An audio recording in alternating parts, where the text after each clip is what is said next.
TSMC 물론 넘어야 될 산이긴 하지만 삼성전자의 파운드리 가능성은 충분히 현재 있는 상황이라고 보고 있어요. 추가로의 말씀을 드리면 일본 닌텐도사로부터 지금 주문을 받고 있는 부분도 지금 증가하고 있는 내용에서 진행이 되고 있고요. 테슬라로부터 지금 당장은 아니겠으나 28년도부터 2나노급에 대한 파운드리 부분에 대한 주문 생산이 예정이 되어 있습니다. 그래서 신사임당 시청자 여러분 안녕하십니까. 리서치의 김대주입니다. 여러분 반갑습니다. 현재 국내외 증시 상황과 앞으로 10월 증시 어떻게 보시나요? 제일 어려운 질문인 것 같아요. 최근에 이제 제가 몇몇의 질문들을 많이 받고 있는데 10월 증시가 어떻게 될 것이냐, 상승할 것이냐, 하락할 것이냐 라고 물어보시는 게 지금 장에서 가장 어려운 질문이라고 생각을 하는데요. 제가 뇌피셜이 아니고 느낌이 아닌 객관적 데이터를 기준으로 해서 한번 설명을 드려볼 테니까요. 우리 구독자 여러분께서 한번 판단을 해보시기 바랍니다. 주식시장은요, 관성의 법칙이라는 게 있습니다. 하나의 방향으로 움직이게 되면 그 방향으로 계속해서 움직이려는 성질을 우리가 관성의 법칙이라고 하죠. 최근에서 시장 상황을 보게 되면 월간 단위로 4, 5, 6, 7 4개월 동안 시장이 상승을 했어요. 이 중에서 6월 달은 월간 단위로 400포인트나 상승을 하면서 제가 주시장에 들어오고 나서 가장 월간 단위로 높은 상승률을 보였던 5월이었습니다. 물론 절대 지수가 높았기 때문에 그 상승 폭도 컸다라고 볼 수 있지만 6월에 400포인트는 저도 놀랄 정도의 상승이었다고 볼 수 있는데요. 여기서 딱 판단하실 수 있는 게 뭐냐면 4개월 상승을 했고요. 8월 같은 경우에는 조정을 받았죠. 한 달 조정을 받았고 9월에 300포인트 정도의 상승 흐름이 나타나고 있습니다. 그렇다고 한다면 전체적인 흐름의 추세 방향을 보게 되면 4개월 상승, 1개월 조정, 통상적으로 주식시장에서는 그 다음에는 3개월 내지는 2개월 정도 상승하고 조정을 보여주는, 상승과 하락의 조정이 편차가 줄어드는 과정에서의 모습을 보여준다라는 측면에서 10월 장의 시장 성격에서의 모습을 보여주게 되면 상승 흐름으로 진행되어질 가능성이 높다라고 판단이 되고 있어요. 다만 우리가 이제 월간 단위로 상승을 하더라도 월간 중반에 시장의 흔들림에 요소에 의한 시장 흐름들이 많이 나오게 되기 때문에 지금 질문을 주시는 요지에서의 상황은 이번 명절을 앞두고 주식으로 넘어가야 되느냐 아니면 현금으로 넘어가야 되느냐에 대한 질문으로 제가 이해를 해서 말씀을 드리게 되면 저는 10월장에서의 상황은 전, 약, 후, 강 10월장의 전체적인 분위기에서의 흐름은 상승 흐름으로의 관성의 법칙에 의한 전체적인 시장 모습이 연출이 되겠으나 10월 초반부에서의 흐름은 조정을 받아줄 가능성이 높은 위치에 있다. 그래서 저는 개인적으로 이번 명절 연휴가 상당히 긴 기간 동안 휴일을 맞이하게 되어 있습니다. 이 기간 동안에 미국에서 많은 지표 발표와 데이터의 노출로 인해서 시장의 변동성이 확대되는 구간에서의 흐름들이 만들어질 가능성이 있다고 봅니다. 그렇다면 저는 명절을 대비해서 일부 현금을 가지고 이번 명절을 보내시는 게 어떠할까라고 판단을 하고 있습니다. 연준이 9개월 만에 기준금리를 0.25%포인트 인하했습니다. 이번 결정이 증시에 시사하는 바는 무엇인가요? 조금 늦었죠. 금리 인하 타이밍이 조금 늦었는데요. 우리가 이제 미국에서 금리 인하를 하게 되면서 앞으로의 시장 상황에 대한 부분을 판단하지 않고 금리 인하를 해라. 금리 인하를 하면 막연하게 주식시장이 좋아질 것이라고 많이들 생각하십니다. 금리 인하 이후에 시장의 전체적인 분위기의 변화를 짧게 말씀드리면 미국에서 이번에 금리 인하를 하게 된 그 번째라고 할까요? 몇 번째 금리 인하인지를 판단해 보게 되면 짧게는 뭐 지난해 3차례 했고 이번에 4번째 금리 인하고요. 길게 보면 2001년도에 금리 인하가 한 번 있었고요.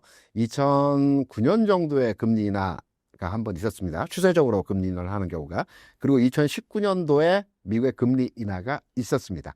이때에는 위기 상황 하에서 금리를 인하했습니다. 극단적인 조치였죠. 2001년도에는 IT 붕괴, 버블 붕괴에 대한 정부에서의 극단적인 경제 그 조치에 대한 금리 인하로의 처방을 했었고요.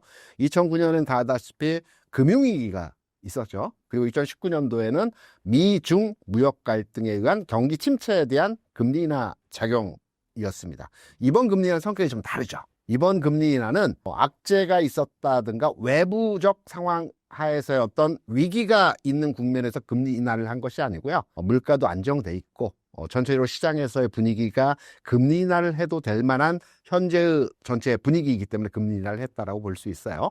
과거에는 그런 위기 상황 하에서 금리 인하를 했기 때문에 금리 인하 이후에 시장 상황이 그렇게 좋지가 않았습니다. 궁극으로는 상승했지만 금리 인하를 단행하고 직후에서의 시장 상황은 주가가 상승했다라기보다는 하락 내지는 횡보 흐름에서의 모습을 보여줬거든요. 위기 국면 진행 과정에서 극단적 처방에서의 금리 인하였기 때문에. 하지만 이번 금리 인하는 좀 다르죠. 성격이 다릅니다. 그러면 금리 인하의 목적성이 무엇인지를 우리가 해석을 해야 될 것입니다. 이번 파월 의장이 얼마 전 연설을 통해서 몇 가지 내용을 발표를 했습니다. 우리는 언론에 노출되어진 주시장이 너무 과도하게 상승해서 이 부분만 부각해서 판단을 하고 있는데요. 얼마 전 금리 인하를 하고 나서 파월 의장이 기자와의 질의응답 시간에 기자가 이런 질문을 했었어요. 지금 주식시장이 버블 단계에서의 상황이라고도 판단이 되고 있는데 여기에 금리 인하를 하게 될 경우에 주식시장의 버블을 더 키우는 것 아니냐라는 기자의 질문이 있었는데 파월 의장이 대답은 버블이 현재 상황에서는 아니라고 판단한다. 물론 즉답을 회피하긴 했습니다. 하지만 버블 단계에 대한 위험성을 말하지 않았거든요. 그런데 이번에는 또 버블이라고. 그러니까 파월 의장의 주시장에 대한 관점은 그때 상황마다 다르다라고 이해하시면 될 것 같고요. 이보다 더 중요한 내용에서의 의미 있는 발언은 무엇이었냐면 물가가 불안하다. 여기에 고용은 더 불안하다는 얘기를 했습니다. 물가도 불안하지만 고용은 더 위험하다라는 메시지를 줬거든요. 그렇다면 물가에 대해서는 미국 연준의 금리 정책을 통해서 어느 정도 통제 가능한 시장입니다. 하지만 고용 시장 같은 경우는 금리로의 통제 가능한 시장이 아니죠. 고용은 정부에서 재정 확대를 통해서 지출을 진행할 때 고용 시장이 활성화가 되어집니다. 미국에서 금리 인하를 한 이유는 제가 판단하는 기준으로의 상황은 고용시장을 안정화시키기 위한 포석에서의 이번 첫 번째 금리 인하고요.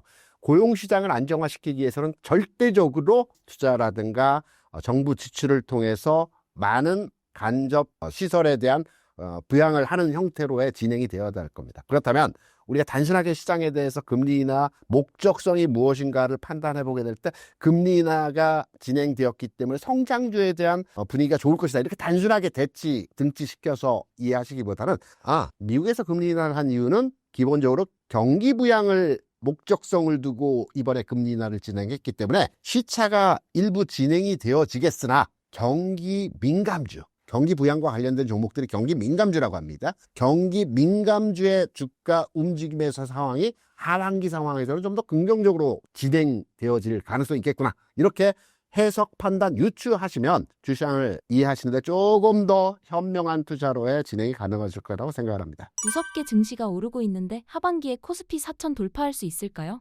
딱 잘라서 하반기라고 말씀을 하신다면 가능성은 60% 이상의 가능성을 두고 있습니다. 조금 더 스펙트럼 넓혀서 내년 상반기까지 다시 재질문을 해주신다면 한 8, 90%의 확률로 4,000포인트 도달 가능성에 대해서 판단을 하고 있어요. 여기에 대해서는 여러 가지 이벤트가 있죠. 그러니까 우리가 단순하게 주식시장이 상승하기 위한 모멘텀으로 작동할 수 있는 이벤트가 무엇이 있을까라고 많이들 생각하실 때 10월에는 경주에서 에이펙 회담이 있습니다. 여기에 미국과 중국의 정상회담이 있을 수 있다는 가능성이 굉장히 높아지고 있는 상황이에요. 미국과 중국의 정상회담이 진행되게 되어지면 글로벌리 경제 현상에서의 긍정적으로 진행되는 여러 가지 메시지들이 발생될 수 있고 여기에 국내 주식시장의 상승 흐름도 가속화될 수 있다고 판단되기 때문에 10월의 이벤트는 에이펙 회담이 될 거고요. 말해 있습니다. 11월에는 우리가 기대하는 MSCI 선진국 지수 편입에 대한 추가 발표가 있습니다. MSCI 지수 재조정, 리밸런싱과 선진국 지수 편입에 대한 부분은 2월, 5월, 8월, 11월에 발표가 있거든요. 이번 11월에 우리가 계속 지난해에서부터 도전을 했는데 계속 이 부분에 대해서 탈락을 했어요. 그런데 이번에는 외환시장의 시스템 정비라든가 또 우리가 주시장에서 또한 애프터마켓을 통해서 연장 시간을 진행되었던 부분들도 있고 지난 5월에 실패했던 여러 가지 요인들, 9월에 실패했던 요인들, 공매도가 그동안 규제가 되었었기 때문에 해외 투자자가 원활하게 국내 시장에 들어올 수 있는 환경이 아니었었는데 이런 제도적 정비를 통해서 이번 11월에는 MSCI 선진국 지수 편입을 위한 관찰국 대상 국가로 지정될 가능성이 상당히 높은 주제에 있습니다. 그렇다고 본다면 이 재료를 기반으로 해서 10월, 11월에 시장의 상승 동력을 가속화시켜 준다라고 해석을 해보게 되면 제가 앞서 말씀드린 대로 10월 초에는 좀 조정이 나타날 수 있겠으나 10월 중하순으로 넘어가면서 APEC에 대한 기대감들, 11월로 넘어가서는 해외 선진국 편입 지수에 대한 가능성들이 시장의 전체적인 분위기를 긍정적으로 진화시키면서 4,000포인트 내년 초반까지는 가능하지 않을까 이렇게 판단을 합니다. 반대로 증시 하락을 유발할 수 있는 요인은 없을까요? 지금 시장이 굉장히 좋은 시장이죠. 지수 관점으로 놓고 보게 된다면 물론 종목들로 들여다보게 되면 어떤 종목들은 많이 올라간 반면에 아직까지 못 간 종목들도 있기는 합니다. 그런데 지수를 놓고 보면 상당히 긍정적인 장이고요. 지수가 하락할 만한 포인트의 내용을 찾기가 어려울 정도입니다. 그런데 지금 우리가 간과하고 있는 부분들이 있어요. 무엇이냐면 외국인 투자자들이 국내 주식시장에 들어오면서 특히 9월장에서는 거의 8조 이상의 매수를 보여주면서 주식시장의 상승률을 증가시키고 있습니다. 그런데 최근 환율 시장에서의 움직임을 판단해 보게 된다면 뭔가 이상한 징후의 흐름들이 나타나고 있는 모습들이 보여지고 있어요. 오늘 같은 경우에 원달러 환율 종가 기준으로 해서 1,400원을 찍었습니다. 최근에 지난 5월 지수의 상승 흐름이 진행된 과정에서 대부분의 환율 평균 가격은 1,385원을 중심으로 해서 안정적으로 환율이 진행이 되어지는 모습들을 보여줬어요. 8월 1일에 혹시 기억하시는지는 모르겠지만 이날 원달러 환율이 1,400원을 넘어가면서 국내 종합지수가 120포인트 빠졌던 적이 있었습니다. 8월 1일. 그렇기 때문에 외국인 투자자 입장에서는 절대적으로 국내 시장에서의 산업의 현상을 두고 긍정적인 현상에서의 삼성전자라든가 기타 종목에 대한 긍정적 뷰로의 주식을 사는 것이 아니고요. 환율 상황의 변화에 대해서 아주 민감하게 반응을 합니다. 환율이 상승하게 되면 해외 투자 자산이 국내에 들어오기가 꺼려지게 되는 것입니다. 반대로 환율이 하락하게 되면 환차 이익에 대한 수익성이 개선이 되기 때문에 해외 투자 자금이 국내에 들어오기에 용이하게 되는 것입니다. 환율 상황에서의 지금 박스 상단, 최근 내에서의 1,375원의 박스 하단과 1,400원의 박스 상단 내에서의 안정적 움직임의 상황 하에서 이번 주에 1,400원대 환율이 진입했다는 것은 1,400원을 넘어서게 되면 외국인 투자자들의 국내 시장에서의 매수했던 강도가 약해지거나 또는 매도로 전환되어질 수 있다고 판단되고 있기 때문에 이러한 부분에 대해서 시장의 약세 요인 가능성, 환율 상황에서의 변화, 특히 최근에 미국에서 국채 발행이 급증하고 있어요. 그리고 유럽에서의 재정 위기가 계속 확산이 되고 있습니다. 프랑스도 지금 위태위태한 상황에서 경제 상황을 보여주고 있고 영국 같은 경우에도 재정 위기에 대한 얘기들이 많이 나오고 있죠. 이러한 현상들을 돌이켜 보게 되면 달러가 강하게 진행될 수 있는 환경적 상황이 지금 글로벌리 미국과 유럽에서 보여지고 있기 때문에 이러한 상황 하에서 국내 원달러 흐름에서의 모습도 하방으로의 가격 진행 확률보다는 상방으로 일시적으로 가격의 진행이 나타날 분위기에서의 현상들이 보여줄 수 있기 때문에 지금 시장의 악재 요인이라고 한다면 내재되어 있긴 하지만 환율 상황에서의 변화 흐름이 가장 중요한 포인트로 우리가 주시해야 될 내용이 아닐까 이렇게 생각합니다. 실적 없이 경기 부양한 거라 불안하다는 의견이 많은데 어떻게 보시나요? 실적 없이 미국 기업에 대비해서 판단해보게 되면 국내 기업들의 최근 주가 상황이 실적을 기반해서 주가가 상승한 것은 아니라고 볼 수가 있겠죠. 2분기 실적을 기반으로 해서 해석을 해보게 되면. 하지만 주가라고 하는 게 우리가 주식 투자를 하는 기업의 가격, 미래 가치에 대한 현재의 가격을 우리가 주가라고 합니다. 그렇다 본다면 지금 현재 시점에서의 기업적 가치에 대한 실적 부분은 만족할 만한 수준에서의 상황은 아니겠으나 미래 가치에 대한 현재의 가격, 통상 6개월 차의 시차를 두고 가격 형성의 진행이 나타나게 됩니다. 주가라고 하는 것이. 그렇기 때문에 지금 현재 실적을 가지고 현재의 주가를 평가하게 되면 고평가가 맞겠죠. 하지만 지금의 주가가 상승하는 것은 6개월 뒤에 몇몇의 기업들, 특히 국내 시장에서 많이 강하게 움직이는 기업들은 6개월 뒤에 기업 환경과 현황이 지금보다 훨씬 개선이 될 것이라는 기대감의 표출이기 때문에 실적과 주가를 등치시켜서 연결된 해석은 조금 잘못된 해석이 아닐까 이렇게 판단합니다. 이번 한미 정상회담으로 인한 기대 효과가 있을까요? 한미 정상회담은 시작점이고요. 이 시작점에서 문제 도출이 되었던 과제를 만들어냈던 여러 가지 요인들이 있죠. 이 부분을 잘 풀어나가고 해결해 가는 과정이 시장에 영향력을 줄 수 있는 내용이라고 판단합니다. 지금 매듭들을 하나하나 풀어가는 과정들이기 때문에 이러한 부분들을 좀 지켜보면서 시장에 대해서 판단을 해보시는 건 어떠할까 생각합니다. 현명하게 잘 풀어나가리라고 생각을 하고 있습니다. 어떤 업종이나 섹터가 이번 금리 인하에 직접적인 수혜를 받을 수 있을까요?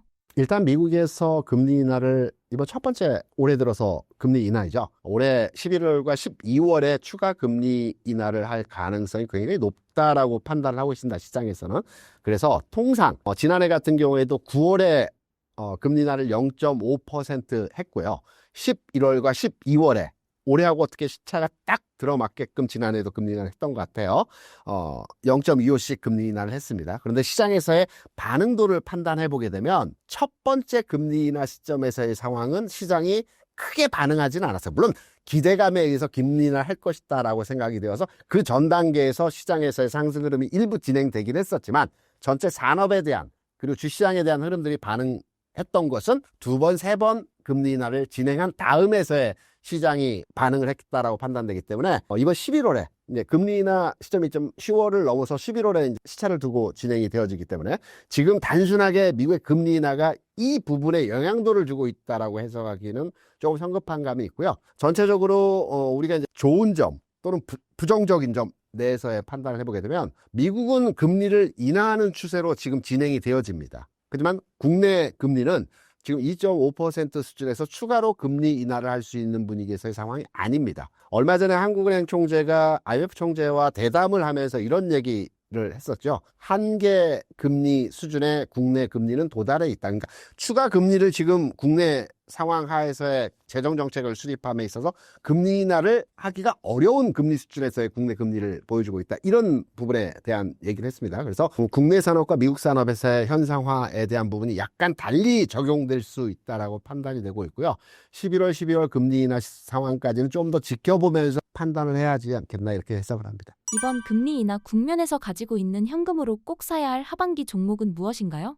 주식시장에서 절대 불변의 영원한 상승 이슈 테마라고 한다면 턴어라운드, 실적 턴어라운드 기업이 영원한 상승 테마의 종목들로의 흐름들이 진행이 되어집니다. 그러니까 무슨 말이냐면 실적이 그간에 안 좋았다가 좋아지는 과정으로의 돌아서는 이 길목, 변곡점이라고 많이 하죠. 이 변곡점에서 주가가 올라가기 시작을 합니다. 우리가 이제 최근에 가장 관심권에 두고 종목의 움직임이 진행되었던 조선주 같은 경우에도 2023년까지는 적자였습니다. 2024년부터 흑자로 돌아서고 올해 흑자의 폭이 가속도가 붙어서 성장하는 과정에서 주가가 24년도에서부터 한국조선해양을 비롯해서 상승 흐름을 초기에 만들어졌죠. 방산주도 마찬가지입니다. 24년도에서부터 수출이 증가를 했고요. 25년도에 확장적 국면을 보여주면서 주가의 흐름 자체에서의 상황도 24년부터 25년까지 주가의 상승이 나타났던 것입니다. 그래서 모든 주식은 실적 개선 현상에서의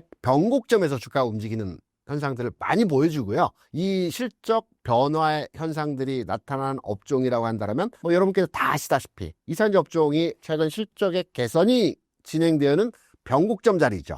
이번 2분기부터 흑자 전환, 3분기 흑자 전환된 기업들이 지금 많이 나오고 있습니다. 그래서 이산지 업종을 한번 들여다봐야 될 것 같고요. 이 외에도 최근 내에서의 올해 흑자 전환이 예상되는 기업으로는 하나솔루션이라든가 또 카카오페이 같은 종목들이 지난해까지 해서 3년, 4년 적자 흐름들을 보여주다가 올해 흑자로 전환되는 기업들이라고 할 수 있습니다. 그래서 하반기 겨냥해서 주가의 변곡점을 만들어낼 수 있는 가치가 있는 종목들이라고 한다면 실적이 적자에서 흑자로 돌아서는 기업들에 대해서 우리가 주목해서 판단해 봐야 될 것 같다. 이렇게 해석을 합니다. 최근 삼성전자 주가 흐름 어떻게 보시나요? 불과 한 3개월 전만 해도 삼성전자가 굉장한 천덕꾸러기였죠. 그런데 지금 시장에서의 삼성전자는 가장 핫한 기업일 겁니다. 3개월 전이라고 해서 오래된 기간이 아니고 지난 5월 같은 경우에 삼성전자의 주가는 5만 원 중반에서 5만 5천 원, 5만 3천 원 근처의 가격에서 한 2, 3개월 동안 계속 움직임도 없이 등락의 모습을 보여줬던 반면에 최근의 주가는 가장 탄력적입니다. 전체 시장에서 시장을 끌고 간다라고 볼 수도 있을 것 같은 8만 5천 원까지의 주가 상승 흐름이 진행되었습니다. 제가 지난 시간에 그냥 한 달 전쯤에 삼성전자 7만 원대 있을 때도 이런 얘기를 드렸습니다. 삼성전자는 10만 원이 아니라 20만 원까지의 상승도 가능한 종목이다. 그리고 그 상승의 기반이 되어줄 수 있는 세 가지 재료적 가치에 대한 부분들을 설명을 드렸었죠. 그 내용은 지난 방송 한번 다시 보기를 통해서 한번 참고하시면 될 것 같고요. 지금부터 중요한 것은 8만 5천 원까지 와 있는 삼성전자가 물론 레포트, 증권사에서 발표된 레포트를 보게 되면 목표가를 11만 원, 12만 원 이런 상향된 목표가들을 많이 보여주고 있어요. 저도 거기에 대해서 동의하는 부분입니다. 다만 11만 원, 12만 원 또는 9만 원, 10만 원 삼성전자 주가가 이번 달에 갈지 다음 달에 갈지 내년 초에 갈지 이 부분이 투자자 입장에서는 가장 중요한 핵심적 내용이라고 판단할 수 있겠죠. 그러면 우리가 주식도 똑같습니다. 힘차게 달려오면 일정 시간 쉬어주고 또 달려가고 이런 반복적 과정이 필요하다라고 우리가 해석을 하거든요. 주식을 투자하면서. 그렇다고 한다면 삼성전자의 최근 주가 수준에서의 상황을 보게 되면 9월 들어서 주가의 흐름이 정확히는 6만 7천 원의 저점을 찍고 최근에 8만 5천 원까지 그러면 대략 한 25% 정도의 주가 상승 흐름이 단기간 내에 이루어졌다라고 판단할 수 있을 겁니다. 그러면 단순하게 생각을 해서 또 삼성전자 더 가기 위해서는 지금 가격 수준에서 조금은 조정을 받아줘야 더 갈 수 있는 흐름에서의 모습을 만들어줄 수 있다라고 해석이 되죠. 그러면 우리가 삼성전자에 대해서 관심도가 굉장히 높기 때문에 제가 개인적으로 판단하는 삼성전자의 이번 조정에 대한 저점부에 대한 가격 차를 보게 되면 저는 8만 원 전후 가격, 아주 낮은 가격을 산출해서 평가해 본다라면 7만 8천 원의 저점과 8만 원 수준에서의 가격 차에 들어오게 된다라면 올 하반기 내년 증권사 여의도에서 평가하는 11만 원, 12만 원 일단 10만 원 근처까지의 상승은 충분히 나타날 가능성이 있다고 해석이 되고 있고 다만 지금 달려온 각도가 너무 가파르게 올라왔기 때문에 앞으로의 주가의 흐름에 대한 상황은 조금은 완만한 각도의 흐름이 진행되어지지 않을까 이렇게 해석을 하고 있습니다. 삼성전자 2분기 실적은 어떻게 보시며 3분기 실적에 기대감을 가져봐도 될까요? 삼성전자 실적에 대해서는 단순하게 2분기 실적과 이번 3분기 실적의 예상치만을 가지고 판단하기는 좀 너무 제한적 상황에서의 삼성전자의 부분이기 때문에 제가 조금은 넓혀서 한 1년 정도의 삼성전자 이익에 대한 부분과 가격에 대한 부분을 합치해서 설명을 한번 드려볼게요. 지난 3분기, 그러니까 지난해 3분기 삼성전자의 이익에 대한 실적치는 10조 원 정도였습니다. 영업이익 10조 원 정도 발생을 했고요. 지난해 4분기에는 9조 원을 발생을 시켰습니다. 잘 기억을 해보시면 지난해 삼성전자의 최고점의 고가는 지난해 8월에 찍어졌던 88,800원이었습니다. 이때 8월이었기 때문에 3분기 실적이 포함된 기간이었죠. 이때 실적이 10조 원이었습니다. 그리고 4분기에는 9조 원이라는 말씀을 드렸죠. 88,800원을 고점을 찍고 조정을 받기 시작을 했어요. 그러면 올해 1분기에 삼성전자 영업이익에 대한 부분은 6조 1천억 원이었습니다. 그러니까 10조, 9조, 6조 1천억. 당연히 이익치가 감소했기 때문에 주가 빠지는 게 당연합니다. 그리고 2분기 실적은 4조 6천억이었습니다. 극단적으로 감소를 했죠. 물론 내용적으로 들여다보게 되면 이 4조 6천억은 실제로의 삼성전자의 전체 이익에 대한 부분이 완전하게 해석되어진다라기보다는 재고자산 평가 손실 충당금이라는 게 빠져있기, 일회성 비용이 빠져있기 때문에 단순하게 4조 6천으로 계산하는 것보다는 한 대략 1분기와 비슷한 6조 수준이라고 이해하는 게 좀 더 현실적인 금액이라고도 판단합니다. 그러면 가격과 이익단에서의 상황을 보게 되면 지난해 10조일 때 삼성전자가 거의 9만 원이었어요. 그리고 올해 1, 2분기를 통과하면서 이익단에서의 수준이 6조 수준까지 감소를 했기 때문에 주가 또한 5만 원대까지 하락을 했던 겁니다. 이번 3분기 실적은 대략적으로 업계에서 평가하기로는 9조 중반을 예상을 하고 있어요. 거기에 대한 이유는 D램 가격의 상승이라든가 또 파운드 쪽에서의 적자 감소라든가 여러 가지 내용들이 가세되면서 구조 수준은 충분히 삼성이 이번에 실적치를 발표할 가능성이 높다라고 평가를 하고 있어요. 그래서 주가는 이미 제가 앞서서 말씀드린 내용과 같이 주가라고 하는 것은, 가격이라고 하는 것은 미래 가치에 대한 현재 가격이란 말씀을 드렸던 거죠. 그래서 3분기 실적 가능성, 기대감에 의한 주가가 이미 지난 5월에서부터 상승 흐름을 진행시키면서 지금 85,000원. 다시 말해서 지난해 3분기에 10조 원 규모의 영업이익을 이번 3분기에 9조 원 가까운 영업이익을 발생시키면서 가격적으로 거의 근사치 가격에서의 흐름들이 나타났다고 볼 수 있죠. 그러면 지금 가격 수준이 이익과 매출에 대한 평가를 해봤을 때 적정 수준이라고 보고 있어요. 앞으로 삼성전자가 올라가기 위해서는 내년 1분기 또는 내년 2분기 상황 하에서 지금보다도 더 나은 실적치를 발생시켰을 때 주가는 미래 가치에 대한 현재 가격이니까 현재부터 올라갈 수 있는 거죠. 그래서 우리가 3분기 실적은 이미 시장에서 평가할 때 9조 또는 10조 여기서 왔다 갔다 합니다. 그러니까 9조 내외의 이익치를 발표할 것 같습니다. 그렇기 때문에 주가에 대해서는 3분기 실적이 발표되고 나서 주가가 그 이후에 상승할 것이라는 기대감보다는 지금 주가는 이미 실적 개선에 대한 부분들이 어느 정도 반영이 되어 있는 상태다, 이렇게 해석하시면 될 것 같고요. 2분기 대비해서는 당연히 월등하게 나아진 실적 발표치가 나타날 가능성이 아주 높은 상황이라고 판단하고 있습니다. 그렇다면 10만 전자 시대는 언제쯤으로 예상하십니까?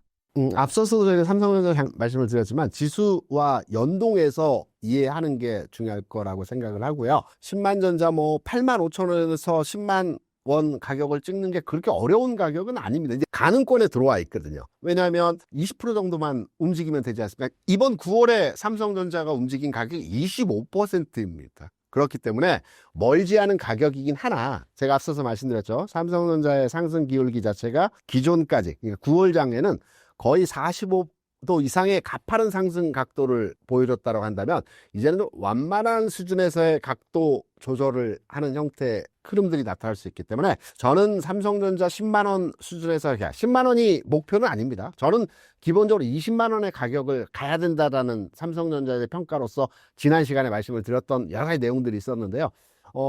내년 상반기까지는, 그러니까 시간을 넓게 잡았을 때에도 내년 1, 2, 3월 정도 선에서는 10만 원을 돌파하는 흐름에서의 모습이 충분히 보여지지 않을까, 이렇게 생각합니다. 그때 지수도 4,000포인트 흐름에서의 모습이 진행되어지겠죠. 마이크론 탈락 가능성이 커진 가운데 엔비디아가 TSMC 대신 삼성 파운드리를 선택할 가능성 현실화될까요? 삼성에 대한 아주 큰 뉴스가 최근에 엔비디아의 납품 퀄 테스트를 통과했다는 내용의 뉴스가 가장 큰 뉴스일 겁니다. 그런데 이거는 상징적 의미에서의 삼성전자에 대한 긍정적인 뉴스였고요. 실제적으로 삼성전자가 엔비디아에 납품하게 됨으로써 이익단에서의 개선치가 확실하게 늘어나냐, 그거는 아니라고 생각을 해요. 왜냐하면 SK하이닉스가 엔비디아의 전체 물량의 한 65%를 납품을 합니다. 이게 절대적이죠. 여기에 마이크론이 한 18%, 19% 정도 납품을 하고요. 삼성전자도 좀 낮은 단위의 HBM은 납품을 이미 하고 있었습니다. 이 부분이 한 5, 6% 정도 됩니다. 그렇다면 엔비디아로부터 이번에 품질 테스트를 통과했기 때문에 하반기부터 납품할 거고, 내년에는 삼성전자의 매출과 이익단에서의 규모가 월등하게 좋아질 거라는 기대감들을 많이 가지고 있으신데, 하이닉스 65% 정도 엔비디아에 납품하는 규모를 우리가 판단을 해보게 되면 지난해 기준으로 해서 하이닉스의 매출 대비해서 15%에서 20%가 엔비디아 물량이었습니다. 금액으로는 한 10조 정도 됐어요. 올해 들어서는 이 물량이 2배, 3배 늘어가지고요. 하이닉스가 1년 매출이 80조 원 정도 되는데요. 이 중에서 엔비디아 향 매출이 대략 한 30조 정도로 추산을 하고 있습니다. 업계에서는 대략 하이닉스 매출의 35%에서 40%가 엔비디아에 납품하는 물량입니다. 금액으로는 30조 정도가 될 겁니다. 그러면 단순하게 수치적 계산으로의 삼성전자가 엔비디아에 납품할 수 있는 규모적 측면을 판단해 보게 된다면 하이닉스의 3분의 1 정도를 삼성전자가 최대치로의 엔비디아에 납품할 현재의 파이를 가지고 있습니다. 그러면 금액적으로 볼 때 30%라고 한다면 하이닉스의 30조에 대한 30%면 10조 정도가 되겠죠. 내년도에 납품할 수 있는 금액으로의 추산을 해보게 되면. 왜냐하면 삼성전자가 하이닉스보다 더 많은 물량을 엔비디아에 납품할 수는 없기 때문에 현재 시장 파이를 나눠 가지고 있는 하이닉스와 마이크론과 삼성전자의 이 파이 시장 점유율 자체 상황을 각 금액으로 환산해서 평가를 해보게 되면 삼성전자 내년도에 엔비디아향 매출이 한 10조 정도 될 것 같다. 그러면 삼성전자가 1년에 반도체에서 매출이 발생되는 규모가 얼마일까를 판단해서 그 규모적 측면에서 삼성전자의 영향도를 해석을. 삼성전자가 지난해 반도체 매출이 150조 원이었습니다. 그렇다면 단순하게 판단해 봤을 때 하이닉스는 엔비디아 향 매출이 절대적인 비중을 차지하는 내용이긴 하지만 삼성전자의 덩치 면에서 보면 엔비디아 향 매출이 전체 실적에 영향을 주는 부분은 그렇게 크지 않다는 거죠. 150조에서 10조 라고 한다면 영향도는 있겠으나 15분의 1이지 않겠습니까? 그렇기 때문에 상징적 의미로서의 엔비디아 납품이 삼성전자의 주가에 긍정적으로 반응은 되겠으나 매출과 이익 단에서의 규모가 확장적으로 늘어나는 부분은 아닐 수 있기 때문에 우리가 이제 엔비디아에 납품이 되었기 때문에 삼성전자가 내년부터는 실적 추세가 완전하게 상향으로 전환된다라기보다는 이 정도의 품질 테스트도 통과했기 때문에 앞으로 시장 점유율을 조금씩 늘려갈 것이라는 측면으로 이해하시면 될 것 같고요. 마이크론과 이제 경쟁적 구도로의 진행이 되어지고 있는데 이 부분은 삼성전자가 좀 더 발전적 가능성의 기술력을 보여야 된다고 생각을 하고 있어요. 아직까지는 마이크론이 엔비디아에 납품하는 물량 자체가 삼성전자보다 조금 높습니다. 근소한 차이긴 하지만 마이크론이 한 19, 20% 되고 삼성전자가 15에서 한 18% 사이에서 왔다 갔다 합니다. 그래서 마이크론이 아직까지는 뭐 탈락이다 이런 여러 가지 시장에서는 이슈가 있겠으나 기본적으로 지금 납품하고 있는 현 상태에서의 수준을 보게 되면 마이크론을 뛰어넘기 위해서는 조금 더 삼성전자 기술력을 확보한 진행이 되어야 하지 않겠나 이렇게 생각을 합니다. 현재 TSMC와 인텔의 상황은 어떤가요? TSMC 같은 경우에는 파운드리 쪽에서 글로벌리 최강자이고요. 우리가 이제 삼성전자를 이해하기 위해서는 TSMC를 이해해야 되는데 TSMC의 파운드리 쪽을 판단해서 삼성전자의 비교 부분을 우리가 해석을 해야 됩니다. 전체 모든 전 세계 시장에서의 파운드리 산업에서의 TSMC가 차지하는 비중은 대략 한 70%가 됩니다. 그러니까 주문 생산이죠. 그리고 삼성전자가 2등인데요. 한 10% 정도 됩니다. 나머지는 5% 미만이기 때문에 등외라고 생각을 하셔도 되는데 절대적이죠. 70%와 10%. 삼성전자가 20만 원을 가기 위한 또 하나의 조건을 말씀드리면서 파운드리 쪽에서의 개선, 그러니까 적자도 개선되고 이쪽에서의 매출도 증대시키고 그러면서 삼성전자가 반도체 부분에 대해서 한 단계 도약하면서 주가도 20만 원이 갈 수 있다라는 부분에서의 내용들의 근거를 설명드린 바 있는데요. TSMC 물론 넘어야 될 산이긴 하지만 삼성전자의 파운드리 가능성은 충분히 현재 있는 상황이라고 보고 있어요. 뭐 여러 가지 내용들 추가로의 말씀을 드리면 일본 그 닌텐도사로부터 지금 주문을 받고 있는 부분도 지금 증가하고 있는 내용에서 진행이 되고 있고요. 테슬라로부터 지금 당장은 아니겠으나 28년도부터 2나노급에 대한 파운드리 부분에 대한 주문 생산이 예정이 되어 있습니다. 그래서 TSMC와 단순 비교로 볼 때는 아직 경쟁 열의에 있긴 하지만 시간을 두고 삼성전자가 넘어야 할 산이지 않을까 이렇게 생각을 합니다. 애플과 테슬라가 TSMC 대신 삼성을 선택한 이유는 무엇일까요? 단순하죠. 반도체 산업에서의 공조체제 현상을 보게 되면 애플, 테슬라, 삼성전자 이게 하나의 파트너십을 가져가고 있고요. 반면에 TSMC와 엔비디아와 인텔이 또 하나의 파트너십으로의 진행이 되고 있는 큰 이제 양분이 되어진 시장에서의 반도체 지금 협업 단계를 보여주고 있어요. 이거는 이제 이유는 단순하게 중국 견제입니다. 잘 아시다시피 애플이나 테슬라는 중국 공장에서의 생산량이 절대적이거든요. 그런데 이번 트럼프 정부에서 중국에 대한 견제 정책을 진행을 하면서 중국에 대한 물건을 원활하게 사용할 수 있는 상황이 아니게 됐습니다. 그게 언제까지 진행될지는 모르겠으나 그래서 파트너십을 삼성으로 잡았던 부분이 있었고요. 이 부분이 삼성에 대한 긍정적으로 매력도를 보여줄 수 있는 진행이 되고 있는 현상이고, 우리가 이제 우려해야 될 상황이라고 한다면 엔비디아와 인텔의 협업에 대한, 특히 엔비디아가 이번에 인텔에 투자하기로 한 내용들의 여러 가지 내용 진행이 되어지고 있는 부분들이 있습니다. 미 정부에서 인텔에 대해서 지분 투자를 했고, 또 엔비디아가 인텔과 AI 반도체에 대해서 협업을 한다라는 흐름들이 있습니다. 인텔 같은 경우는 파운드리 쪽에서 3강 체제였거든요. TSMC, 삼성, 그다음에 마이크론이 최근에 올라오고 있지만, 과거에는 인텔이 시장에서 삼성과 자웅을 겨루던 상황이었는데, 인텔은 이제 파운드리를 포기하면서 등 외로 떨어지긴 했는데, 여기에 엔비디아가 들어오면서 인텔이 파운드리 시장 쪽에서의 또 강자로 부각될 가능성이 분명히 상존해 있기 때문에, 이것 또한 삼성전자가 풀어야 될 숙제이면서 넘어야 될 산이라고 판단을 하고 있습니다. 2차전지 주가가 빠진 이유와 수급 현황은 어떤가요?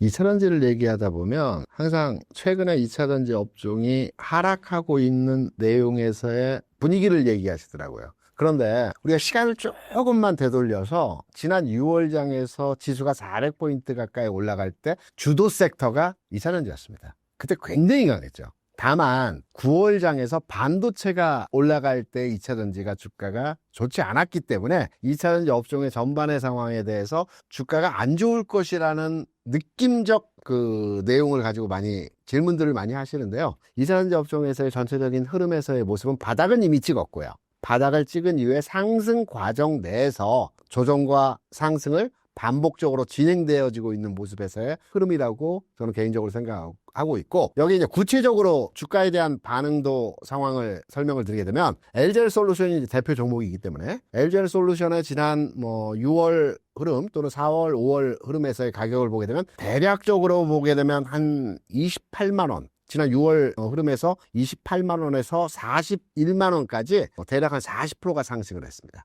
6월과 7월장에서 주도주였죠. 그리고 8월에 정체되는 기간 조정 성격에서의 모습을 보여줬고요. 9월장 들어서 일부 조정 흐름에서의 모습이 나타나면서 최근 바닥점을 찍고 상승 흐름으로의 전환되는 지점에서의 모습이 나타나고 있습니다. 그래서 2차전지 업종은 큰 틀에서 보게 되면 이미 지난 4, 5월에 저점을 찍었고요. 6, 7월에 강한 상승에서의 흐름을 보여주면서 종목 간의 편차는 약간 다르겠으나 대표주의 40% 또는 50%의 상승을 보여준 이후에 8월, 9월장 단기 흐름에서의 조정을 받아줬다. 이제 개인적으로 판단할 때는 10월장에서 제가 전체 앞선 코너에서 지수와 그리고 반도체에 대해서 일부 설명의 말씀을 드렸는데요. 일부 10월 초 중순까지 해서 지수와 반도체가 일부 쉬어가는 과정에서 흐름들이 진행되어질 때 2차전지 업종이 갈 수 있지 않을까, 상승하지 않을까, 이렇게 판단하고 있습니다. 최근 에코프로와 포스코 홀딩스 상황을 전해주신다면요? 에코프로 그룹을 말씀하시는 걸로 이해할 거고, 포스코 그룹을 말씀하시는 내용으로 이해를 해서 말씀을 드리겠습니다. 대표적인 종목이 포스코 퓨처엠이고,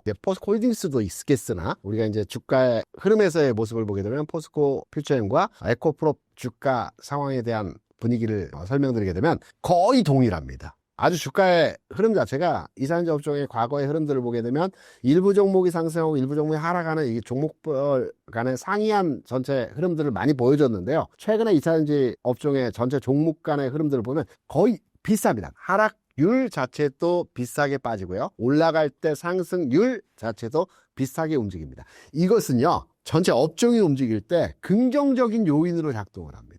시장이 안 좋을 때, 그러니까 해당 업종의 전체 분위기가 안 좋을 때는 종목 간에 특화된 개별 재료에서 주가가 움직이는 경우들이 많아요. 그럴 때는 그 업종의 전체 흐름에서의 모습을 그렇게 썩 좋지 않다라고 우리가 평가를 합니다. 그런데 동조화라고 하죠. 비슷한 가격 수준을 유지하면서 시장에 대해서 해당 업종이 동일 반응을 보여준다라고 할 때는 이 업종은 상당히 긍정적이다 판단하고 있기 때문에, 최근 포스코 그룹에서의 2차전지 업종의 종목들과 에코 그룹에서의 2차전지 업종의 종목들이 동조화 현상에서의 흐름들을 보여주는 것은 전체적으로 조정을 받고 비슷한 형태에서의 가격 진행을 보여주고 있지만, 업종 자체의 성격의 모습을 판단했을 때는 긍정적이다, 이렇게 해석을 해볼 수 있습니다. LG엔솔이 벤츠 전기차 150만 대의 배터리 공급했다는 소식이 전해졌는데 시사하는 바가 있을까요? 마찬가지죠. 이것도 이제 기존에 중국 제품 LFP 배터리를 쓰다가 중국 견제에 대한 부분이 진행이 되는 가운데에서 마찬가지로 이제 LG 솔루션의 제품을 사용하게끔 수주 계약을 맺었는데요. 이제 좀 들여다보게 되면 2차전지 전체 업종의 캐즘 현상을 이제 극복해가 나는 과정이고, 벤츠의 수주라든가 뭐 테슬라의 수주라든가 여러 가지 재료들이 지금 계속해서 뉴스에 나오고 있어요. 근데 주가에는 크게 반응이 안 되는 내용이 뭐냐면, 이 내용을 좀 구체적으로 들여다보게 되면 올해부터 내년부터 당장의 수주 물량에 대한 부분들이 아니고요. 대부분 27년이나 28년이나 시간차를 두고 진행이 되어지는 부분들입니다. 벤츠사의 수주에 대해서 뭐 지금 당장 내년도 이후의 상황에서부터 진행되어질 부분에서의 내용들이기 때문에 궁극으로 볼 때 큰 추세적 흐름을 판단해 보게 되면 긍정적으로 판단되나, 얼마를 수주했다, 어디서 수주했다, 이 내용이 주가의 반응도에 크게 실제적으로 단기에 반응하는 내용은 아닐 것이다 라고 해석을 해서, 벤츠사로부터 또는 미국의 일부 ESS 관련된 수주에 대한 부분들을 크게 확대 재생산해서 평가할 필요 없지 않겠나 이렇게 생각합니다. SK온 북미 최대 2조 원 규모 ESS 첫 수주를 계약했는데 어떤 내용인가요? 요것도 마찬가지로 내년부터 이제 공급하기로 미국의 이제 플랜 아이언 에너지라는 ESS 기업과 이제 계약을 맺었습니다. 근데 이 부분은 앞서 벤츠사의 내용과는 조금 다르게 해석이 되고 있고요. 조금 시장에 대해서, 해당 업종에 대해서 긍정적으로 평가하는 내용으로 이해를 하실 수 있는 뉴스입니다. 왜냐하면 기존에 이제 벤츠사에 납품한다든가 테슬라에 납품한다든가 이거는 이제 기존의 전기차에 장착되는 배터리에 대한 납품입니다. 지금 생산하고 있는 제품에 대한 납품이죠. 근데 SK온에서 이번에 저장장치에 대한 납품 현황에 대한 금액은 그렇게 크지가 않아요. 기존의 테슬라나 벤츠의 정말 큰 금액에 비해서 크지는 않은데, 의미가 있다는 부분이 뭐냐면 ESS라는 부분보다는 이 내용은 SK온이 변화하고 있다. 기존에는 NCM계, 3원계 배터리 중심의 생산 라인을 ESS 쪽에서의 납품이라고 한다면 LFP로 변화를 해야 되거든요. 그러니까 다시 말해서 무슨 말이냐면, 기존의 한국 중심의 생산 라인을 보여줬던 3원계 배터리로 에너지 저장 장치에 납품할 수 있는 단가가 안 맞습니다. 우리가 흔히 LG 솔루션이든 SK온이든 ESS, 에너지 저장 장치에 납품하겠다라고 하는 배터리는 3원계 배터리가 아니고요, LFP 배터리입니다. 그러니까 가격이 비싼 제품, 효과는 좋으나 가격이 비싼 제품을 납품하는 게 아니고 단가가 안 맞기 때문에, 우리가 기존의 시장 점유율이 늘어나고 있고 중국 대비해서 경쟁력이 약화되었던 LFP 배터리로의 전환, 기업의 전환이 나타나고 있다는 부분에 대해서 상당히 의미를 두고 평가해야 되는 부분이기 때문에, SK온에서 이번에 ES 저장 장치에 대한 수주, 이 부분은 SK온 전체 그 긍정적인 요인뿐만 아니고 한국 배터리 산업이 기존에 3원계를 고집하다가 지난 2024년, 3년 고점에서 주가도 빠지고 전체 시장에서의 점유율 자체도 하락했던 부분이 이제 새롭게 LFP를 통해서 진화하면서 그 창구가 ESS로의 확장성을 가진 부분이 나타날 수 있기 때문에 이 기사는 긍정적으로 해석되는 부분이라고 생각합니다. 2차 전지는 바닥 이미 찍었다고 볼 수 있을까요? 바닥은 이미 3월, 4월 이 시기에 바닥점을 찍었고요. 우리가 바닥을 찍었다라고 메시지를 주는 내용이, 가장 의미 있는 내용이 뭐냐면 다시 그 저점으로 내려가지 않는다라는 겁니다. 이걸 바닥이라고 하거든요. 그래서 다시 해당 10만 원이든 9만 원이든 포스코퓨처엠이든 에코프로비엠이든 그 이전 단계에서의 가격으로 회귀하지 않는다라는 게 우리가 바닥이라고 전제로서 용어를 해석하기 때문에, 바닥은 이미 지난 3, 4, 5월에 찍어줬다라고 판단되고 있고요. 상승 흐름에서의 각도적 부분이 가파르게 올라갈 것이냐, 완만하게 올라갈 것이냐, 조정은 어디까지 발사, 요 부분에 대한 평가로만에 진행을 하시면 될 것 같아요. 2차 전지 투자에 있어서 가장 중요한 점은 무엇으로 보시나요? 바뀌었죠. 시장 환경도 바뀌고요. 종목 간의 흐름들의 탄력도 바뀌었습니다. 저는 이산지 업종에 대한 투자 관점으로 질문을 주실 때 이렇게 설명을 한번 드리고 싶어요. 과거에, 아주 오래전 과거에 우리나라의 반도체 산업이 초창기였을 때가 있었습니다. 미국의 반도체 산업이 일본으로 넘어오고, 일본으로 넘어왔던 반도체 산업이 우리나라 넘어오는 과정에서 이전 우리나라의 반도체 기업이라고 하는 기업이 한국 반도체, LG 반도체, 현대전자, 그리고 삼성전자가 있었습니다. 이 기업들이 이제 LG 반도체가 최강이었거든요. LG 반도체는 현대전자로 넘어간 일부 반도체 사업부가 지금의 SK 하이닉스가 되었습니다. 한국 반도체는 삼성전자가 인수를 하면서 반도체 산업의 주력으로 거듭나게 되었습니다. 이게 무슨 말이냐면, 시장의 초창기 국면에서는 그 해당 산업에 대한 많은 기업들이 사업을 진행합니다. 그리고 나서 일정 과도기를 거치고 진행이 되고는 압축이 되어집니다. 그래서 2차 전지에 대한 투자 관점으로 접근하실 때, 우리가 과거에 금양이라는 회사에 대해서 굉장히 열광하지 않았었습니까? 그런데 이 종목이 시장에서 도태되는 현상들을 보여주는 과정들이 진행되었고, 2차 전지 업종 내에서의 종목 간의 흐름들을 보게 되더라도 과거에는 주변에 있던 종목 내에서 강한 흐름에서의 모습들을 많이 보여줬는데, 과거와 같은 그런 현상에서 주가 상승이 지금 나타나지 않아요. 갈 때 주도성 종목, 예를 들어서 최근에 2차 전지 업종의 바닥점에서 올라올 때 가장 강했던 종목이 LG화학, LG에너솔루션입니다. 기존까지는 양극재나 소재주들이 주가가 굉장히 탄력을 보여주는 흐름들을 많이 보여줬는데, 2차 전지 업종의 종목들의 체질과 색깔이 바뀌었다는 거죠. 압축되고 슬림화돼서 해당 중요 종목으로 집중된다는 거죠. 그래서 앞으로 2차 전지 업종에 대한 종목의 투자 관점으로 접근하실 때는 미래를 봐서 살아남고 슬림화되는 종목에 대한 투자 관점으로의 접근을 해야 하지 않겠나. 이 종목들은 우리가 알고 있는 대표적인 종목들입니다. 셀사 또는 양극재 소재사에서는 우리가 알고 있는 아주 대표적인 종목 중심으로 해서 종목 슬림화를 가져가야 하지 않겠나 생각합니다. 한국조선업, 지금 슈퍼사이클이라고 볼 수 있을까요? 당연히 슈퍼사이클에 들어왔고요. 조선업의 슈퍼사이클은 우리가 단순한 용어적으로 큰 시장이 열렸다 이렇게 평가하기보다는, 조선업종은 특이하게요, 하나의 사이클이 형성이 되면 10년을 갑니다. 과거에도 그랬어요. 왜 10년을 가느냐에 대해서 설명을 드리면, 우리가 이제 배를 한 척 건조를 해서 그 배를 사용 연한이라고 하죠. 대략 한 25년 내외 배를 사용 연한으로 사용을 한다라고 해요. 그래서 배가 수명 연한이 다 되게 되면 새로 건조를 해야 되기 때문에, 이 새로 건조되는 과정에서 단계적으로 건조가 되죠. 일시에 모든 배가 생산이 되고 모든 배가 다 파기되고 새로 건조되는 게 아니기 때문에, 이 시간차를 두고 건조되는 과정에서의 기간이 10년 정도 되기 때문에, 우리가 조선업에 대해서는 특이하게 슈퍼사이클이라고 합니다.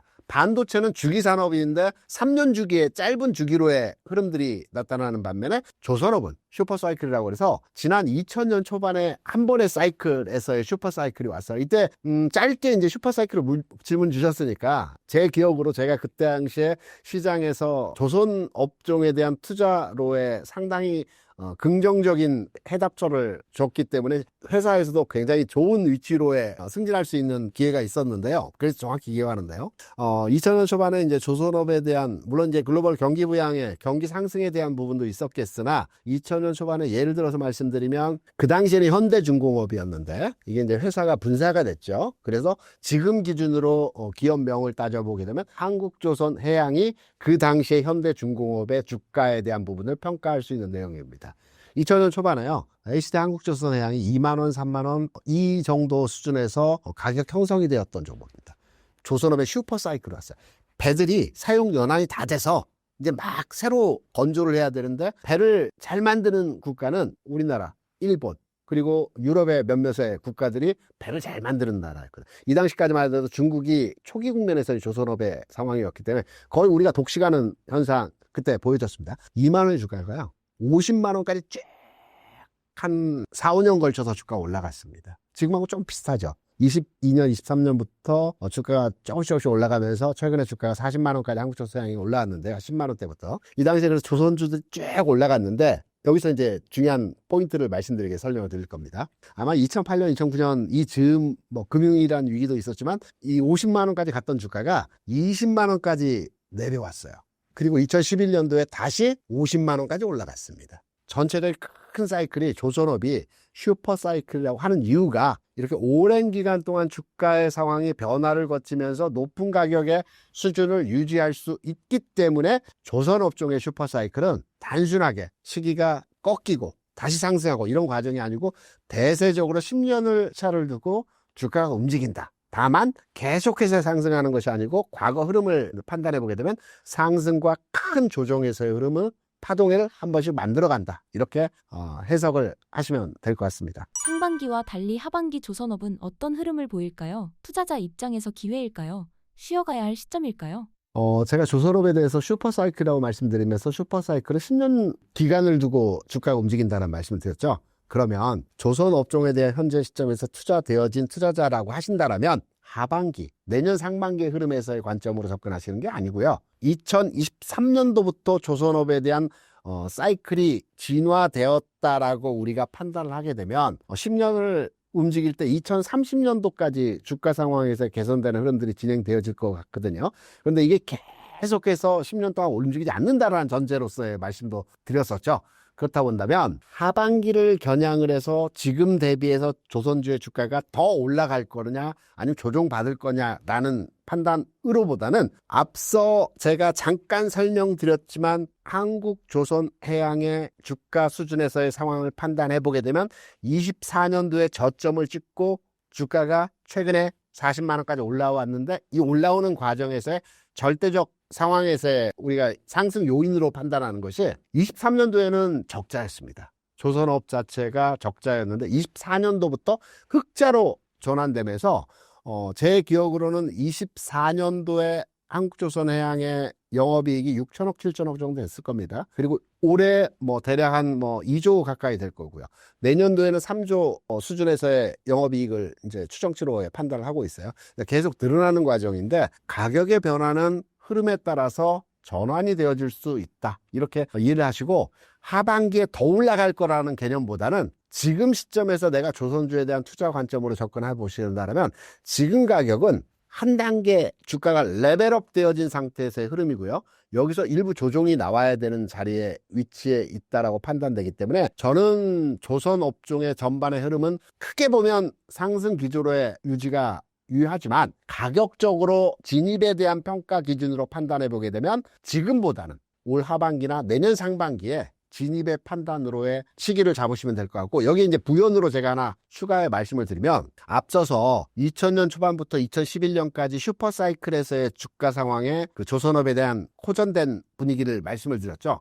그러면 그때 한국조선해양의 매출이 얼마였고 지금의 한국조선해양의 매출이 얼마였고 우리가 흔히 조선주를 평가하면서 신조선가라는 데이터를 많이 활용하거든요. 이 부분을 짧게 말씀드리면 그 당시 한국조선해양에서의 2009년도 매출과 이익단에서의 규모를 보게 되면 매출은 대략 20조였고요.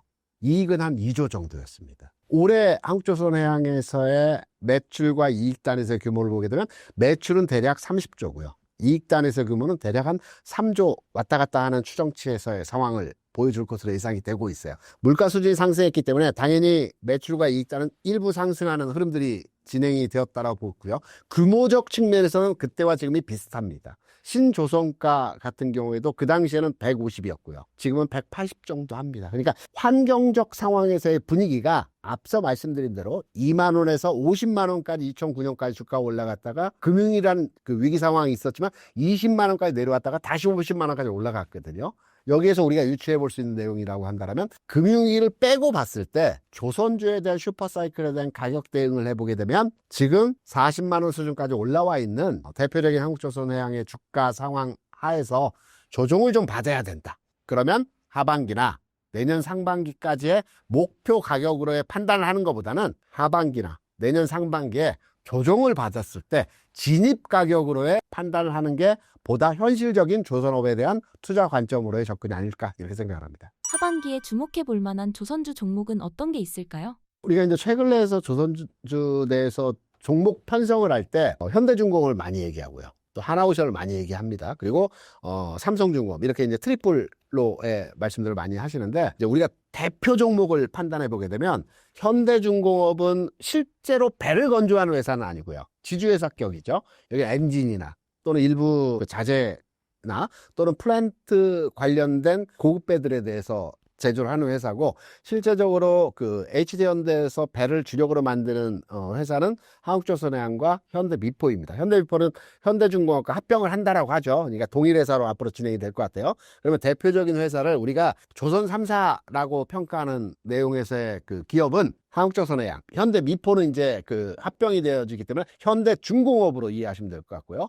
그 다음에 삼성중공업과 하나오션에 대해서 평가로의 접근을 하시면 될 것 같습니다. 최근에서의 조선주에 대한 관점으로의 시장에서 평가하는 것은 기자재 쪽에서의 종목들을 많이 관심을 많이 가지고 계시더라고요. 그런데 우리가 잘 판단해 보실 게 뭐냐면 시장에서 하나 큰 흐름이 만들어졌을 때 우리가 이제 보통 반도체로 우리가 이해하기 쉽게 반도체를 설명을 드리면 투탑이 움직이죠. 그리고 투탑이 움직이고 나서 소부장들이 움직입니다. 그리고 또 하단에 있는 반도체 관련 PCB라든가 전자기기 기업들이 또 주가가 움직입니다. 이게 하나의 순환배 사이클이 다 진행되었다라고 우리가 판단을 하는 내용이거든요. 다시 말해 조선으로 넘어와서 보게 되면 얼마 전까지 조선 3사, 조선 4사의 주가가 굉장히 강했습니다. 그중에서 하나오션이 최근 내에서는 가장 강했죠. 그리고 최근까지 해서 기자재, 엔진, 솔루션 기업들 이런 종목들까지 해서 주가가 한번 딱 순환매가 돌았어요. 그러면 하나의 큰 흐름이 마무리되었다라고 해석해 볼 수가 있겠죠. 그러면 제가 앞서서 하반기, 내년 초 우리가 목표 단가로의 시점을 잡아가는 것이 아니고 진입 단가로의 하반기와 내년 초에 시점을 잡자라는 말씀을 드린 것은 일부 조정이 나타날 수 있다는 관점으로의 접근을 설명드렸는데, 그렇다면 다시 순환이 도는 과정에서 사이클이 변화할 때는 조선 3사, 기자재, 엔진 등등등 종목들이 다 돌았고 다시 돌 때는 조선 3, 4사가 다시 주가가 움직일 수 있기 때문에 다음 타겟팅 되어져서 조선주에 대한 관심을 가져보신다면 앞서 말씀드린 한국조선해양이라든가 현대중공업이라든가 하나오션이라든가 삼성중공업 같은 종목에 대해서 관심도를 가지셔야 될 거라고 생각을 합니다. 외국인 투자자들의 조선주에 대한 동향과 인식은 어떤가요? 좀 특이합니다. 그러니까 최근에 외국인 투자자들이 지난 5월에는 국내 주식시장에서 2조 원을 매수했고요. 6월에는 3조 원, 7월에는 5조 원, 8월에는 마이너스 1조 팔았습니다. 그리고 9월 들어서는 거의 한 8조 이상을 매수하고 있어요. 그러니까 국내 주식시장에서 최근 내에서의 상황에서의 모습을 보게 되면 거의 2조 가까이 외국인 투자자들이 매수를 했거든요. 근데 조선주에 대해서만큼은 외국인 투자자들이 관심 바뀝니다. 무슨 말이냐면 올 초 대비해서 조선주의 대표적 종목들의 외국인 투자 비중 한도 수준에서의 내용을 판단해 보게 되면 앞서 말씀드린 한국조선해양이라든가 하나오션 같은 경우에는 30%대 수준에서 비쌉니다. 연초나 지금이나. 삼성중공업이나 한국조선해양 비슷하고요. 하나오션은 10% 중반대에서 거의 동일한 수준입니다. 그러니까 외국인 투자자들은 최근 내에서 시장 상승의 흐름에서의 모습에서 조선주를 주력으로 샀다라고 볼 수는 없어요. 대부분 조선주에 대한 투자 관점으로 진행되어진 매수 주체는 개인 투자자와 일부 기관들에 의해서 최근 주가 상승에서의 흐름들이 진행되어졌다. 외국인은 조선주에 대해서만큼은 크게 관심도가 크지 않은 흐름으로의 진행이 되어졌다. 이렇게 해석할 수가 있습니다. ETF로 분산과 개별 종목 집중 중 어떤 게 더 조선주 투자 수익률이 높을까요? 이제 우리가 보통 투자를 하실 때 반도체는 ETF를 통한 투자 대안이 되어진다고 판단하고 있습니다. 왜냐하면 삼성전자 대비 하이닉스 수익률, 하이닉스 대비 소부장의 수익률이 각각 다르기 때문에 종목 선정도 어렵고 또는 소부장 내에서도 전공정, 후공정 이렇게 구분되어지는 카테고리가 굉장히 많습니다. 그래서 이런 종목들은 보통 ETF로 담아 가시는 게 평균 수익률을 확보할 수 있기 때문에 뒤처지지 않는다고 보고 있고요. 이차전지도 마찬가지입니다. 어떤 특정 종목으로의 편입된 내용으로 종목을 투자하는 것보다는 저는 ETF 상품으로 반도체나 이차전지에 투자하시는 게 좀 더 효율적이라고 판단하는 반면에 조선주는 특화되어 있습니다. 어떤 종목은 강하게 치고 가는 현상들을 보여주고요. 어떤 종목들은 나중에 주가 움직이는 현상들을 보여주는 경우들이 많습니다. 그래서 조선주는 전체적으로 투자의 수익률 측면에서 보게 된다면 ETF 상품보다는 탄력적 흐름을 보여줄 수 있는, 특히나 최근 내에서의 가장 강한 흐름에서의 모습을 보여주려면 방산 플러스 기자재가 포함된 종목들의 흐름들이 최근 내에서의 강한 흐름들을 보여줬고, 단계별로의 시차를 두고 움직이는 조선업종의 섹터들이 조금씩 다르거든요. 조선주는 ETF보다는 개별 종목 성향에서의 투자가 좀 더 효율적이지 않을까 이렇게 생각합니다. 향후 조선주와 관련해 기대해 볼 만한 이벤트가 있다면 무엇일까요? 지금까지의 조선주의 상승은 우리가 조선주 슈퍼사이클 앞에 말씀하셨고, 조선주가 움직이는 것은 왜 움직인다라고 보통 우리 투자하시는 분들이 생각을 하실까요? 조선주가 움직이기 위해서는 절대적으로 글로벌 경기 상승에서 흐름이 진행이 돼야 합니다. 왜냐하면 물동량이 많아지고 국가 간의 상품 이동이 많아질 때 배 건조 수량이 늘어나지고 그 건조 수가 늘어남에 따라서 조선 업종의 업황이 호전되는 거거든요. 그래서 지금 상황에서 흐름들을 보게 되면 제가 앞서 2000년 초반에 슈퍼사이클이 있었고 지금 슈퍼사이클이 가고 있다라고 말씀을 드렸는데, 2000년 초반의 슈퍼사이클과 지금의 슈퍼사이클은 성격적으로 전혀 다릅니다. 그리고 시기가 다릅니다.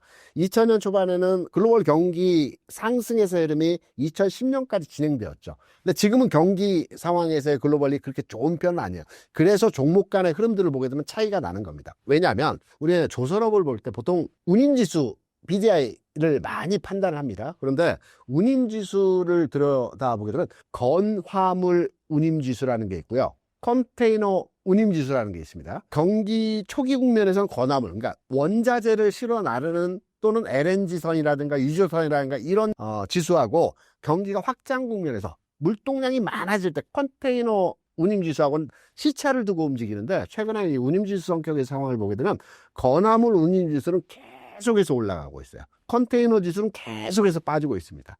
그래서 조선업에 대해서 지금 국내 조선 산업이 성장하고 있는 이유는 무엇이냐면 LNG선에 대한 대부분의 수주이죠. 조선업에 대해서 벌크선을 수주한다든가 또는 뭐 여타의 쉐빙선이라든가 특수선을 수주하는 게 아니고 대부분 LNG선입니다. 국내에 수주하는 거. 이게 뭐냐면 이유가 따로 있는데요. LNG선이 기존에 20년 전에 생산이 몇 개 안 됐어요. 그래서 지금 다 일시에 노후가 돼버렸기 때문에 이 LNG선을 다시 수주하는 대규모 지금 주문이 들어오고 있기 때문에 국내 조선사가 여기에 대한 반응도를 보여주고 있는 겁니다. 그래서 첫 번째 단계에서의 사이클이 지금까지의 진행이었고요. 그리고 일부 숨고르기 과정에서 현상이 지나고 나면 저는 내년도에는 글로벌 경제 흐름에서의 긍정적인 요인들이 작동할 가능성이 높다라고 판단합니다. 거기에 대한 이유는 미국 같은 경우에는 제가 앞서 첫 번째 카테고리 시장에 대한 부분을 평가하면서 미국의 금리 인하 이유가 경기 부양을 목적성을 두고 금리 인하를 진행했다라는 말씀을 드렸죠. 내년도에 미국에서 중요한 이벤트가 있습니다. 중간 선거가 있죠. 그리고 중국에서도 내년도에 시진핑 4기 출범이 있습니다. 26년도에. 그렇다고 한다면 미국과 중국이 내년도에 중요 행사를 앞두고 실질적으로 선거에서 압도적 우위를 점하기 위해서는 경기가 좋아져야 되거든요. 그렇다고 한다면 미국과 중국이 이번 에이펙 회담에서 상당히 긍정적인 성과도를 상호간에 도출시킬 수 있고요. 그리고 하반기와 내년 초에는 글로벌 경기 상황에서의 호전된 흐름들이 진행되어질 수 있기 때문에 내년도에 조선업에 대한 전반의 시각 긍정적이면서 경기 부양과 관련된 물동량 증가에 대한, 지금 조선업이 상승하고 있는 것은 일부 미국과 관련된 마스가라든가 LNG 선에 대한 수주에 대한 부분으로 조선사가 움직여졌는데요. 내년도에 조선주의 흐름은 지금과는 전혀 성격적으로 달라진 형태의 조선업의 주가 상승 흐름들이 만들어질 가능성이 높다. 그래서 조선업에 대해서는 올해 조선주에 대한 평가와 내년도 조선주에 대한 평가가 달리 구분되어서 해석이 됩니다. 종목의 차도 올해는 하나오션이 강했지만 내년도에는 경기 부양, 경기 효과에 대한 반응도가 나타났을 때는 우리가 주로 이제 중형선을 많이 만드는, 배를 만드는 회사가 현대미포 같은 회사들이 중형급, 그러니까 벌크선을 많이 만들거든요. 이런 회사들의 수주가 내년도에는 증가할 가능성이 굉장히 크다. 지금까지는 LNG선과 또는 방산 관련된 조선주들이 강했다라고 한다면 내년도에는 경기와 관련된 벌크선 위주의 종목들이 내년도에 주가 상승의 가능성이 크다라는 관점으로의 차별화된 전략으로 접근해야 되지 않을까 생각합니다. 마지막으로 신사임당 구독자분들께 한 말씀 부탁드립니다. 제가 지난 시간에도 말씀드렸던 부분들이 있었습니다. 지난 시간에 우리 PD가 이런 얘기를 했죠. 9월은 전통적으로 약세장이 많이 연출되었는데 9월장에 대해서 어떻게 평가하십니까? 이런 말씀들을 주셨어요. 그래서 제가 이 통계에 대한 스펙트럼이 달리 해석이 되고 있다. 최근 5년은 하락했지만 그 이전의 5년은 상승했기 때문에 단순하게 과거 통계를 가지고 9월장을 평가해서는 안 된다라는 측면에서의 말씀을 드렸는데요. 9월장 굉장히 강했죠. 오히려 역대급으로 강세장에서의 흐름입니다. 시장에서는 4,000포인트, 5,000포인트 의미를 크게 부여하지 마시고요. 지수가 얼마만큼의 상승 흐름이 진행되어지건 내가 가진 종목이 올라가야 진짜 내 수익이 되어진다고 판단하고 있죠. 돌아갑니다. 급하게 생각하지 마세요. 우리가 주식을 투자하다 뽀뽀라고 많이 얘기합니다. 상대적 박탈감. 옆에 종목은 크게 올라가는데 내가 가진 종목만 올라가지 않는 현상들을 많이 보여주기 때문에 상대적 위축, 박탈감 많이 보시는데 시장은 돌아갑니다. 내 차례가 왔습니다. 제가 여러분께 딱 한마디로 정의해서 말씀드리면 조금만 더 기다려 보신다면 내가 가진 종목에서의 순환매가 올 차례가 되었기 때문에 이걸 팔고 이걸 사야지 라는 측면보다는 지금까지 참아왔기 때문에 조금만 더 기다려본다는 관점으로 이번 흐름에 대응해 보시기 바랍니다.